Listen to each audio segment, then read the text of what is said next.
Queridos pacientes, vamos falar hoje acerca da hipertensão arterial sistêmica, que vocês conhecem como pressão alta. A hipertensão arterial sistêmica caracteriza-se pelo aumento da pressão do sangue dentro das artérias de todo o corpo. Cerca de 95% dos pacientes hipertensos a gente não sabe a causa, porém sabe quais são os fatores de risco que estão relacionados. Dentre os principais fatores de risco, a hereditariedade, ou seja, pacientes que têm pais e ou irmãos com pressão alta são mais propensos à hipertensão arterial.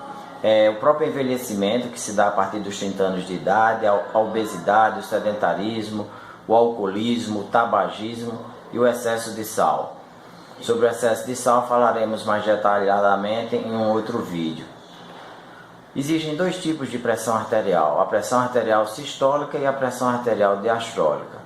Essas pressões arteriais elas estão intimamente relacionadas ao coração. Quando o coração se contrai, o que a gente chama de sístole, ocorre o aparecimento da pressão arterial sistólica. Quando o coração relaxa, que a gente chama de diástole, ocorre a pressão arterial diastólica.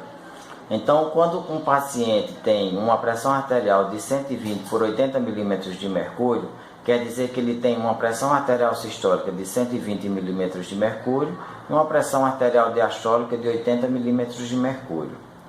A Sociedade Brasileira de Cardiologia, assim como fez com as metas do colesterol e suas frações, estabeleceu metas mais rígidas para o controle da pressão arterial.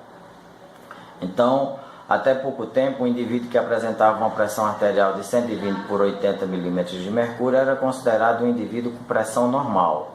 Porém, a pressão ideal atualmente é aquela pressão menor do que 120 por 80 milímetros de mercúrio.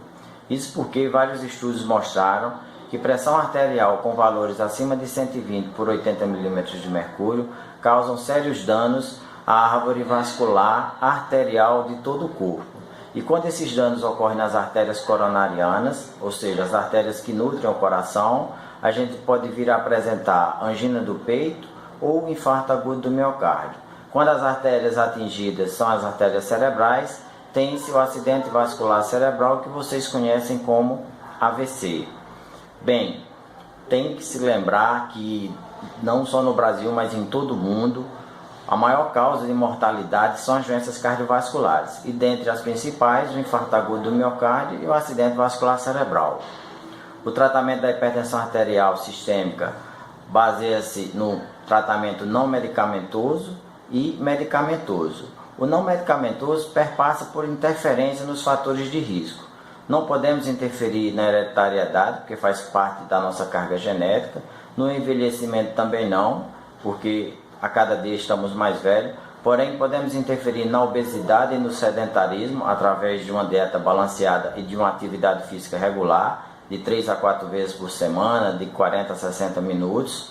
Podemos interferir no abandono total ou parcial das bebidas alcoólicas. Eu particularmente sou radical nisso, não permito que nenhum paciente meu faça ingestão de bebida alcoólica.